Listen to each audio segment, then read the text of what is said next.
name is Kelly. Welcome to NICU Heroes, a podcast produced exclusively for NICU professionals. I am a NICU parent to Jackson, a micro-preemie born at 24 weeks, and Lauren, a late-term preemie born at 34 weeks. I am also the founder and executive director of Hand to Hold, a national nonprofit dedicated to providing education, resources, and peer-to-peer support to families that have experienced premature birth, the loss of a baby, or have a child with a special healthcare need. As a NICU professional, you have been well trained to care for the tiniest and sickest babies every day. While NICU parents' scars are not as visible, NICU parents are often as fragile as their baby, requiring patience, guidance, and encouragement to ensure they are mentally, emotionally, and physically prepared to endure the pressure of a NICU stay and meet the ongoing needs of their medically fragile child post-discharge. NICU Heroes is dedicated to helping NICU professionals like you, the parent's NICU hero, to better understand, support, and nurture the entire NICU family.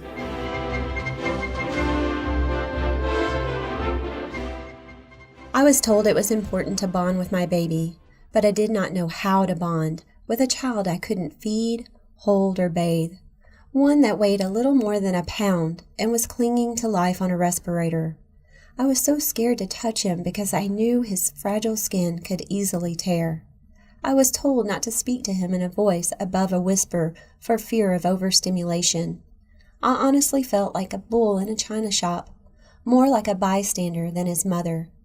When my son was about a week old, a very patient and wise NICU nurse encouraged me to change my son's diaper for the first time. I will never forget how my hand shook as we maneuvered wires to delicately dab his tiny bottom with a cotton ball. I have no doubt she could have completed the task in less than a minute, but she took the extra 10 minutes to help me have that important bonding experience with my son. It was the first time I truly took part in his daily care. And in many ways, it was our first bonding experience. When a full-term healthy baby is born, parent interaction with the baby is almost immediate, including holding, feeding, and soothing. But the NICU presents monumental barriers to an emotional connection with the baby. This disruption in the bonding process is associated with feelings of grief, loss, and maternal helplessness. It is also associated with elevated risk for anxiety disorders, including post-traumatic stress disorder, or PTSD. A strong, positive, healthy bond between parent and child is critical to optimal development of the child's emotional, intellectual, and physical well-being. It is also critical for the parent's mental health. Studies have found that strengthening the parent-child bond could result in more competent parenting over the child's life. When parents are integrated into the care of their babies, studies show shorter hospital stays, improved weight gain of babies, higher rates of breastfeeding, and moms with lower stress scores. Bonding is a process that takes time. It is not an instantaneous action. While the NICU presents many barriers to the normal bonding process, there are still many ways we can facilitate the bonding process with medically fragile babies in the NICU. In 2008, the Nurture Science Program conducted its first study on family nurture intervention in the Morgan Stanley Children's Hospital NICU in New York City. Researchers followed the developmental trajectories of 150 premature infants and found that family nurture intervention was associated with decreased reports of maternal depression and infant brain developmental changes that resembled full-term infant brain functioning. Joining us today to talk about bonding in the NICU is Jasmine LeCourcier, the project coordinator for Texas-based dissemination research of family nurture intervention in the NICU. Thank you so much. Also joining us is licensed marriage and family therapist Kara Wallen, mother of twin boys William and Elliot, born at 26 weeks gestation. With the loss of her son William and lengthy hospitalization of Elliot, Kara knows firsthand the challenges of bonding with a medically fragile child. Welcome, Kara. Hi, Kelly. How's it going? So glad to have you here. Go ahead and tell us a little bit more about who you are and what you do, and why is it important for NICU parents to know about family nurture intervention? Thank you so much for having me, first of all. I'm so excited to be here in Texas. It's very near and dear to my heart because I actually did my master's in applied cognition neuroscience at UT Dallas, and now I'm representing the Nurture Science program in New York City, which is a translational research program that investigates the biological underpinnings of mother-infant interaction. And we work to build an evidence base for family nurture intervention in the NICUs. Family nurture intervention is intervention that we're currently researching, and we're going to be starting up a multi-site trial between 3 hospitals in New York City, Mount Sinai East, Mount Sinai West, and Columbia University, and we're bringing it to San Antonio's University Hospital. Well, tell me, what does that mean when you talked about the underpinnings of infant-mother attachment? What does that mean? So we are looking at the physiological mechanisms behind that mother-infant bond. And what's really meaningful to the Nurture Science program is that emotional connection piece of that socio-emotional development of the child. So there's 2 parts of the Nurture Science program where we have the clinical side where we're doing the interventions in the NICU, and we also have interventions with preschool-age children who have developmental behavioral problems. And we also have this other piece to the Nurture Science program that is an animal lab. And so we are able to look at those physiological pieces and pair them with the human side of the socio-emotional development and really build a strong evidence base for family nurture intervention. Okay, so in layman's terms, what I hear you saying, hey, Kara, help me with this. What I hear you saying is that you are looking at the bond of the mother and the child and the long-term impact on that child's social, emotional development long-term, as well as you're working in a lab with older children to look at their developmental outcomes as well. And right now you're looking at what are we going to do in the NICU? Because Kara and I have talked about this at length of that bond being broken when you don't automatically get to hold. Yeah, the separation. The separation. You're not holding, you're not feeding, you're not doing the normal things that you had expected to do. Right. And so what you're telling me is we're researching this now to find out how can we better help moms. I hope dads too. Yeah. No, so family nurture. We want the whole family incorporated. That's awesome. And so what's really great is we're taking the scientific side. So a big portion of family nurture intervention is driven by this theory that we're working to get the mother and the child and the family emotionally connected to their baby because that is ruptured, right? When you don't expect to go into preterm labor, how do you navigate something like that? It's totally unexpected, and it can be really devastating, and it can be very cold. And so we're working with these nurses and these doctors to really help them to understand what it means to emotionally connect with your baby. And how do you help them achieve that? And so we have this theory behind it, which is where that more scientific piece comes in and looking at the physiology, so those biological underpinnings. I have a question for you. I remember we had a neonatologist when Elliot was in the PICU. He's my former 26-weeker, and so he was in the hospital for about 88 days, and the last month of which was in the PICU. And at that point, I was really struggling with getting him to latch, to nurse. And I remember our neonatologist at the time told me that it's too bad you guys aren't in Sweden, because in Sweden you'd be in your own room, you'd be doing skin-to-skin 24/7, you'd be staying at the hospital, and they've had infants as early as 28 weeks latch for nursing because of that skin-to-skin contact. So I'm curious, is that the sorts of things that you guys are finding in the incredible work it sounds like you're doing? Well, it's really interesting because I think it's more than that, more than just providing the opportunity to latch and to breastfeed and encouraging that. It's more in providing the emotional support. So teaching the nurses and teaching the staff to be there and emotionally support you to be able to not only just go through the motions of certain interventions, but to experience it and to, emotionally express yourself and let those walls down.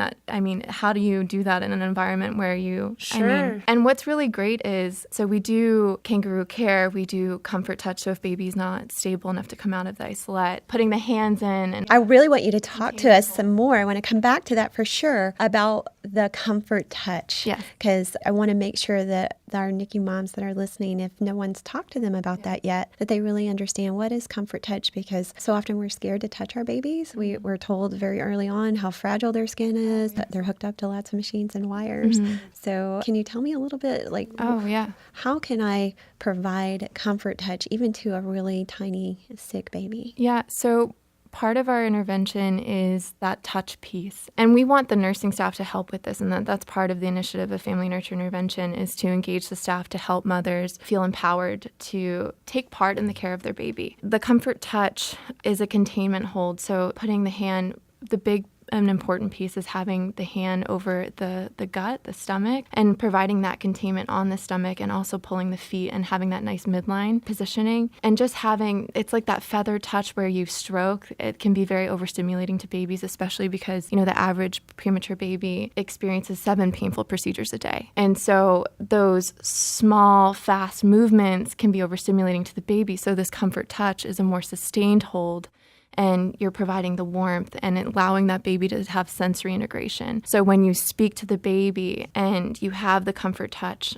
and the baby is now able to integrate your voice with that warmth and not trying to piece together too many overstimulating things. So it's helping bring down the overstimulation and help that baby regulate. And so a big piece of family nurture intervention is co-regulation. So it's a big theory behind what we're doing, is that mom and baby are physiologically co-regulating with each other.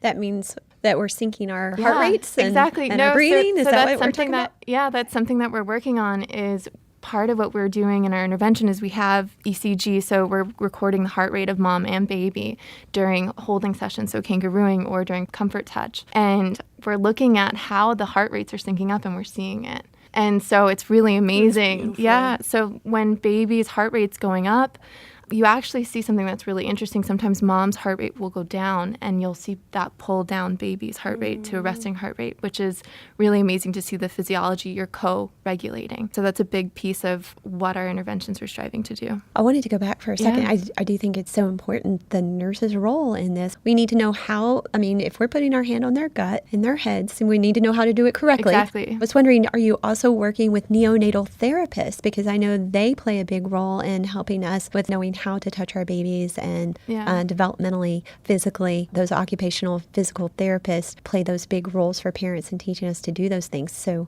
are they involved in the program as well? So right now what we're doing randomized control trials. So what this means for our research is that we're randomly assigning babies in the NICU for the great level of standard of care that's provided, and we're putting some babies into the family nurture intervention, and then also comparing that great level of standard of care and seeing how that affects. So right now, what we're doing with our research is employing nurture specialists specifically to work with the babies, but we're pursuing dissemination work that will go bedside. So right now we're in the first trial of our randomized control period, which is 1 year. And then we're planning to go into the second year and doing an effectiveness trial, which means that we're going to do it bedside. So all the nurses at the bedside will receive a training on family nurture intervention. And so we're really excited about that, because it has to work. It has to integrate with the hospital. In some hospitals, you have child life specialists helping to calm the babies and doing calming procedures during painful procedures. And so because they're hands-on with the baby, they could be perfect individuals to learn family nurture intervention and to engage the parents. So it's really dependent on what structure is currently in the hospital and what will work best to not have to impose anything. It's to just help provide a training that will help the staff who are working with the parents to engage them. So you talked about the comfort touch, and we've talked about kangarooing being part of that as well. Yeah. But I think there's several other initiatives as well. So can you talk to us about some of the other things that you're doing to help us bond with our baby? So family nurture intervention, which we like to call FNI for short. So FNI, it has a lot of components. So there is scent cloth exchange, which I love. It's a little piece of fabric that mom will wear in her bra. And if she has a little milk on it, it's even better because because the baby will get to smell it, right? And then behind the baby's head is a similar cloth. And so when mom comes into the unit, part of that will be exchanging those cloths. So mom gets to smell her baby and baby gets to smell mom. And it's really amazing. The baby's necks will turn and they love the smell of their mom and they know it. And research has shown. Talked about that. They let me do that with Elliot at our hospital. Good. And I remember it was incredible the effect it had on my milk production too. Right? I mean, it was just kind of like, wow, this is really having a notable effect, Right. Just, I mean, it was not something that was minor. So simple. It's so simple. So simple. One story that Dr. Martha Welch, the director of the Nurture Science program, loves to tell is a mother who was having a lot of trouble sleeping, and it was really hard on her naturally. And so we did the scent cloth exchange with her, and when she would wake up in the middle of the night, she would take the scent cloth that was from her baby and smell it, and she would go right back to sleep. It was just that comfort. That's amazing. Yeah, the power of the scent. And what's really amazing about family nurture intervention and what I love about it so much is that it's taking all these different components, smell, touch, voice, eye contact, and it's combining them all. So they're all components that drive emotional connection. We're providing all of those to help the mom and the baby emotionally connect. Right. When you just said that, I was like flashback to one of the most difficult nights for me. I spent almost a week in the hospital because of my emergency C-section. And one night, very late at night, my husband was in the NICU and I was alone and I just couldn't stop crying. And so a nurse came in to check on me and I was having a really hard time expressing to her that I miss my baby. And so she offered to take me to the NICU and I was trying to explain to her that I missed him being inside of me. Like I just felt like, I'd almost been raped of my baby. It was a very sudden delivery and I wasn't prepared. And now I'm looking down and all I'm seeing is this horrible scar where my baby's supposed to be. So the thought of even what that would have meant to me to have that scent cloth. This was 16 years ago. Maybe some hospitals were practicing this, but probably not a lot. But maybe that would have been very comforting to me to have that piece of him with me. But I just love that it's so simple. Yeah. That's something we can all do. I think that, if parents talk to the doctors and staff and make sure that it's okay, there's nothing to say they have to be part of this program to start doing these things, right? If the doctor says it's appropriate and the nurse says it's safe, we want to make sure it's clean, right? It can't have something that has been exposed to cigarette smoke or perfumes or those sort of things, right? And that's why we're working to engage the hospitals, but a huge component is engaging these parents because they're a driver of, advocating for nurture in the NICU. And so this is a big initiative of engaging the parents in the work that we do. And all the pieces have to come together. The family has to come together. The intervention has to be there. And the doctors and the staff need to be excited about it. And that all comes advocates from, for it. Right, you need the advocates. And so we're actually, interestingly enough, we're working to pull together advocacy boards to bring nurture to the NICU. So all of the hospitals that we're conducting research at, we're working to create a platform for the parents and creating a board, an advocacy board, which we're calling NICU Connect, because a big part is the emotional connection. And so we're working to engage those parents, community leaders, neonatologists, researchers. We want everyone on the team to provide a voice for nurture in the NICU. Well, I certainly think once they see the results, and I want to get to that in a minute, that y'all are already seeing some really tremendous findings. But before I do, I don't want to forget, I want to go back. Briefly mentioned eye contact. Mm-hmm. So for our really medically fragile babies that maybe we're not holding yet, or even when we are, talk to me just about eye contact. What does that mean? Does that just mean gazing, that the baby is looking at me and I'm looking at him? Eye contact can get left out a lot. The baby naturally, when they're very young, they're not going to be able to sustain eye contact or the eyes won't be fully open. And once the baby is able to maintain eye contact or look at mom, we really encourage mom to meet that gaze. And it's a huge issue with autism development, and those are key symptoms where eye contact isn't being sustained. And you see it when you're skin-to-skin holding your kangaroo care, or you have comfort touch or something that the baby's really responding to. And if you're skin-to-skin holding your baby and you're emotionally expressing yourself to your baby, the baby responds and they look at you and they'll look up and you just see the baby trying to meet mom's gaze. Sure. And we want mom to notice that and we want mom to engage in it because that's a huge part of socio-emotional development, is being able to connect with your baby in that way, to visually hold contact, to recognize your voice. Exactly. And that's part of the recognition, right? Like when you speak to your baby or when you speak to your husband and you call his name and he looks back, you meet gaze. And so if... Sometimes. Not always. I try. Yeah. Hey, look at me. I'm talking to you. I know, right? We've got great eye contact going on over here. So it's just a big part of social emotional development and being able to connect and empathize and relate to other people. I'm imagining that there's probably, I don't know if you're measuring this stuff yet. I'm sure you will, but I'm imagining that it probably prevents a lot of non-desirable outcomes in mental health in terms of PTSD, postpartum depression, postpartum anxiety for mom, as well. So that visceral connection, because it just, there's a lot of evidence that prevents trauma from creating those more negative memories. It's just that physical connection on a sensory level. So in 2008, we conducted our first study at Columbia University on family nurture intervention in the NICU.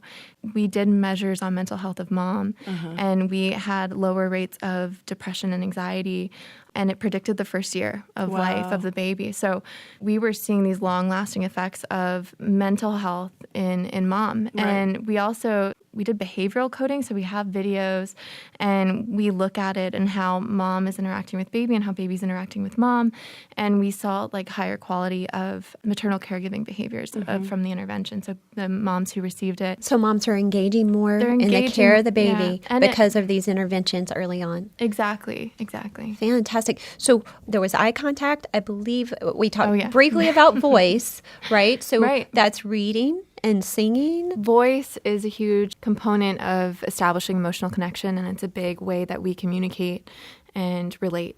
And so we help moms to emotionally express themselves, like we were talking before, about if you want to talk about the trauma of having the premature birth or the complications or anything that you feel are holding you back from bonding and connecting with your baby. We want the nursing staff or whoever is taking on the family nurture intervention in the NICU to help support moms to express that. And to the baby? To the baby, yeah. Really? So and I would the family. Share with him. Okay. Yes. What's really amazing is that we see the babies respond to it. It's a great example. We had a mother who was holding skin to skin, and the baby was desatting. Dr. Welch was like, talk to your baby. And the mom starts speaking, and she's speaking in English, and she kind of starts laughing. Well, the stats come up to about like 70-75%. And then mom kind of laughs, and she goes, well, that's not really, I feel a little uncomfortable. It's not my native language. She's from the Ivory Coast. So she starts speaking in French. And the baby stats come up to about 80%. Wow. And she laughs again. She goes, well, really, the one that I'm most comfortable with, it's a pidgin language. And so she starts speaking her native tongue. And the baby stats rise again up into the 90s. And so you're seeing like the baby's physiology responding to mom. That's just incredible. I was going to ask you because I remember one time I held Elliot skin to skin and he almost coded. Yeah. And it was just one of the most disconcerting moments of our entire NICU stay. And I didn't know what to do. They grabbed him out of my hands. They started doing all this stuff, and it was traumatizing in that moment. And so I was going to ask how you would manage that, and that's just incredible to me. It's just almost almost emotional hearing it. It's beautiful. Well, we talked about anticipatory grief earlier, of not feeling that automatic bond with our baby and feeling a lot of guilt and shame of our bodies, what we perceive as our bodies failing. And I never thought about saying that to the baby, of sharing how I felt with the baby. Yeah. But now that it makes a lot of sense that if I could have expressed those emotions to him, what that might have done for me and potentially for him too. You went through so much, both of you, and to not if it's holding you back from your baby or I can't even imagine how that felt. And if you feel guilty or anything about how you said, my body failed, and how that impacts your time with your baby, and being able to let that out and to help move past it and to break through those barriers. It sounds like it'd be really empowering for parents too, because I know for me, there's so much unpredictability involved in the entire situation. I would say for the entire first 18 months of Elliot's life, and my training as a therapist did not behoove me, but I was just waiting for the cerebral palsy diagnosis, the autism diagnosis. I was waiting. I was like, the other, things may seem fine now, but the other shoe is going to drop, and I just don't know when it's going to happen. So I'll just search for clues. And then I woke up one day and I realized, my attachment with Elliot is getting damaged by this. I need to, this is something I need to look at in myself.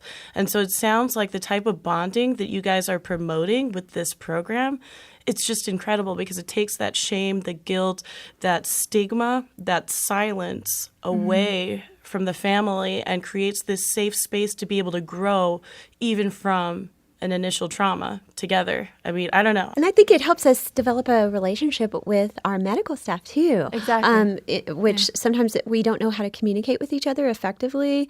I know nurses have talked to me about, what we have to repeat ourselves over and over and over, but we're in a place of trauma and we can't hear or process what they're saying to us.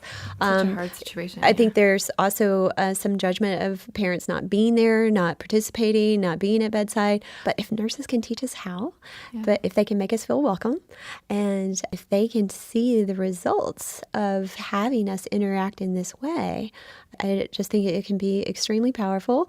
But I also think it's going to really improve outcomes for the baby and the entire family. Well, and I think too how not only is it just impacting you, that's the goal, like impacting the families, but it also I just know from hearing the nursing staff that we work with, which we call them nurture specialists when they undergo the training, being able to share that relationship with the family and relate and provide that support when you're caring for that baby as well, I think that's huge in bringing together a staff that you see. Absolutely. So I much. can't tell you how often. I remember so specifically when my son William passed away, there was a nurse that was his primary nurse at night. So we were there almost 24/7 for his entire 6 days alive. And so we got to know the night staff a little bit better. And anyway, this nurse, I don't know if she was new or she appeared to be young, but his death, I could see it in her face, how much it affected her as well. And I remember crossing paths with her maybe 2 months down the road when Elliot was still there. And she couldn't look me in the face. And I could tell she was carrying that grief with her too. And so there was this huge unspoken space in the room where there's that opportunity to be able to connect and also to create a containing space for her, because that's traumatic too, and they go through it on multiple occasions throughout the year. And that just goes to the loss, factor in terms of your actual job being to watch these tiny infants struggling for their lives day to day and watching families really struggle. We ask so much of our medical staff. I mean, they went into nursing to nurse the baby. And I think now there's just such an emphasis on family integrated care. And so now we need the medical staff to be more than nursing the baby, but caring for the entire family. So I just want to validate that we are asking a lot of them. But I also think that for them to see how this improves the health of the baby and the parent, and to stay focused on long-term outcomes, because we're spending so much time and so much money in the health of these babies. You look at a 24-weeker, 16 years ago, our medical bills exceeded $1 million. Wow. So we want to send this baby home to a parent who is prepared to care for them, that they're bonded and they have that connection. And so we would just want to ensure that we do everything we can right now during this NICU stay. It seems very long, right? But in the grand scheme of things, 4 months of this baby's life, building this foundation, building this relationship and this bond that's going to last a lifetime between the parent and the child. So thank you so much for what you're doing. I just think it's phenomenal. I'm so glad to have it here in Texas. How exciting that is to have it in my home state. I hope it goes to every hospital. And I hope that the moms that are listening, the dads too, that are listening today can find ways that they can integrate this, that they talk to their nurses, their bedside nurses and their neonatologists.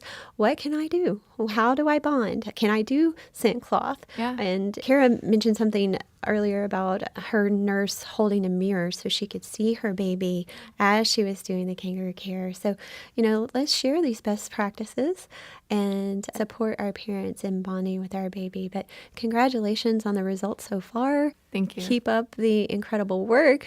Let us know how we can continue to educate parents and get the word out about your program, because I think Karen and I both agree we'd like to see this in hospitals across the country and make sure all parents are educated about this very critical way of bonding with their baby. It's so exciting hearing about a program that clearly is hitting on all levels. It's just, I don't know, it's amazing. It sounds so simple. These are the basics. And they make such huge impacts down the road. Yeah, I'm curious about what the outcomes look like with the babies. 5 years down the road, what are you guys seeing? So actually, our kids are into their 5th year follow-up. Okay. So from our original study that was conducted in 2008, our babies are now 4 and 5 years.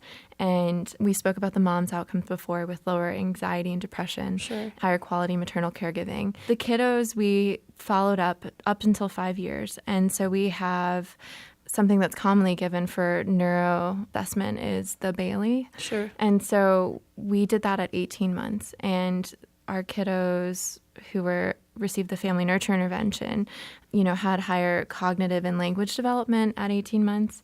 And then what's really amazing, because we were talking about this in eye contact, and we briefly touched on the autism, and there's a screener for autism called MCHAT. And so 1 in 8 babies are born premature in the U.S. And then from that pool, 1 in 4 babies who are born premature are screened positively on the MCHAT for autism. And with family nurture intervention, that statistic was reduced back to 1 in 10, which is just amazing. That's just awesome. Yeah. And this is the FNI is only conducted while the families are in the NICU. So it's just that limited exposure to these types of practices. But I'm imagining, too, that the families are taking it home with them, some of the things that they've learned. Well, and then with the limited time piece, we were seeing results with just six hours a week. Wow. And irrespective of how long the NICU stay was. So if the baby was in the unit for 2 weeks, having 6 hours of the intervention a week was really all it took. So we're seeing these huge changes with really little time, spent. And so we're really excited about it. Well, congratulations. Thank you so much. Please come back anytime and give us updates and keep us posted on the continued growth and success of this program. Thank you. Thank you.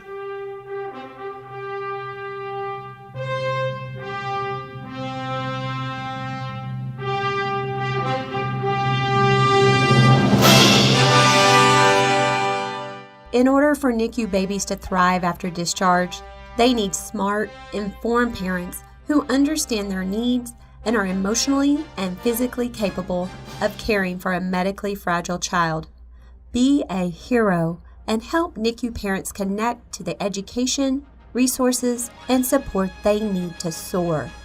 Recommend Hand to Hold's NICU Now audio support series for NICU families, and visit handtohold.org to learn more about Hand to Hold's national peer-to-peer support program, professional educational resources, milestone bead program, support group curriculum, and much more. For more information, contact Hand to Hold at info@handtohold.org.